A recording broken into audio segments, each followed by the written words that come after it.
Okay, now that we've actually created an account with WordPress.com and we're going to log in, so you should get an email from WordPress.com with all your account confirmation information.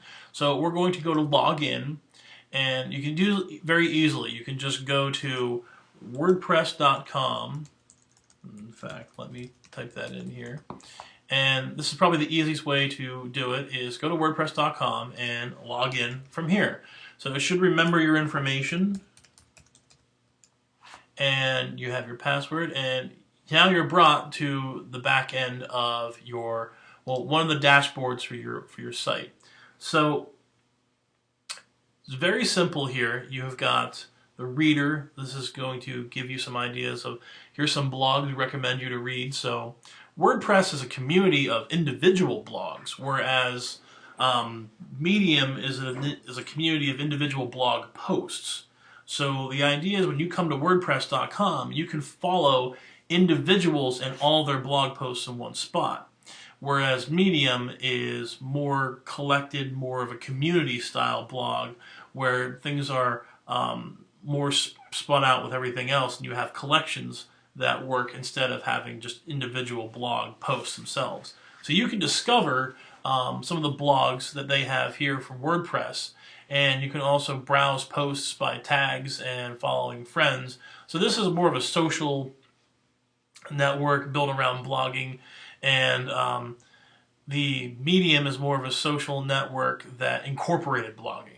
If that makes much sense, we'll actually get to see more of it through here. So we're going to go to create a new post, and I want to create a text post.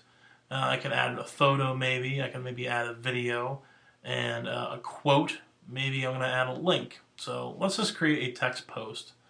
And let's create a post real quick.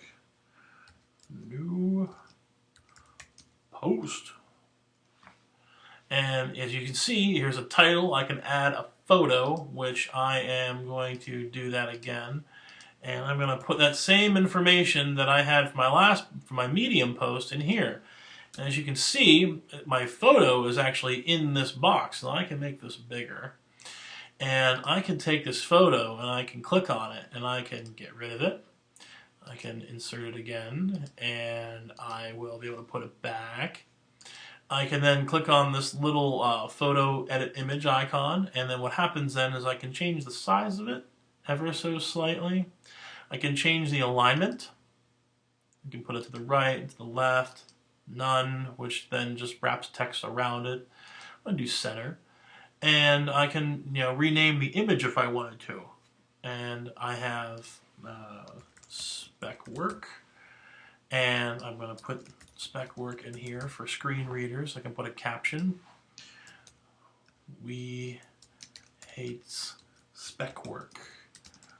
Watched a lot of Lord of the Rings when I wrote this post. And I'm going to update.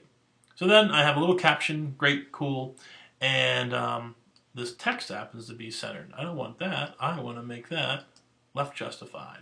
So I have all my same things that Medium has. I have bold, italics, I have strike through, I have bulleted list, I have numbered list, I have quotes. I can put that in quotes. I can left justify, center justify, right justify. I can add links. As you can see, this is a link here, and what I did was I just highlighted some text, clicked on link, and I copied and pasted a link in here. The good thing here is that you can add a title to it, so when people hover over it, they're able to figure out what the post is. And then the other thing is you want to make sure that you click open link in a new window or tab. That way when they click on the link, it doesn't take them away from your post. It just opens it up in a new window, so your post is still open. And I'm going to get rid of this because I have no need to put a link there. I can also break a link. I can take this and I can unlink it, so I can get rid of the link that it's attached to. The more tag is something that's interesting. You put a more tag in, and that breaks it. So it's kind of like you've got the little teaser information about the rest of the article, and they have to click on your post to read the whole thing. And here is, you've got toggle full screen mode, so we can go full screen or not. And this last one here is show, hide, kitchen sink, and that you can show a lot of stuff. So you can change the paragraph styles, you can change the underlines if you want to, and you can do eraser and custom characters. So you can show and hide all that stuff right there. So we're going to publish this post, and I can do that right down here. I have a couple options down here. I can save my draft. Unlike with Medium, I wrote everything up, and I can can't save it for a later date. I'm just going to post it. I can save it and then post it later. I can also cancel this post in general. So I saved my draft, and it's going to be saved in my my feed here. Tags are something that you can add. They're just keywords to your posts, and you just add these so that it helps people find other post topics that you created as well. So I might create a lot of posts that use the tag design, and anyone who clicks on the tag design will see all my posts with design. Maybe I use something really esoteric, and I use LOTR for Lord of the Rings, because that's what this is all referencing.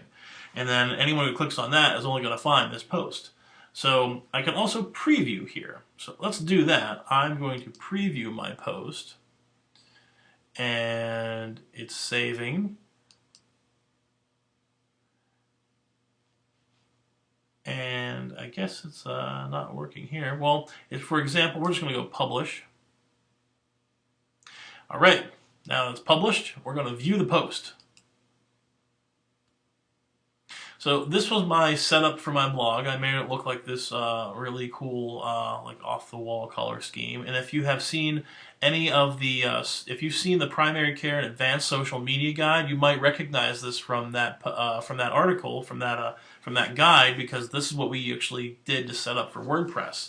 So it looks a little bit different. We have this new black bar at the top, and it has my username. It has I can write a new post. I can hover over this and see my notifications. I can see the activity, which no one's been at because I don't really use this all that much. I can reblog this and send it out to somebody else. I can like it and say, hey, I like my post here. And anyone else who comes to my post who's logged into WordPress.com can do that. They can click on reblog and share this to their blog. And they can like it and let me know, hey, I really like your thing. And then this one here is follow. So if you are getting followers, that means people have come to your blog, like what you're posting, and now every time that you post something, they'll get a notification saying, hey, I posted something new, you should come and check it out. So that is what these three buttons will do. Where it says the name of the blog, the name of the blog title. So I just made up a goofy name, and I can hover over this and I can go back to my dashboard. And this is different from where we were at, and I will show you what that looks like. You can also log out. You can see your own profile. You can see all your friends, manage the blogs that you run or that you follow, and you can go to the help menu and sign out altogether. And then you have this one search bar that lets you search for anything that happens on WordPress.com.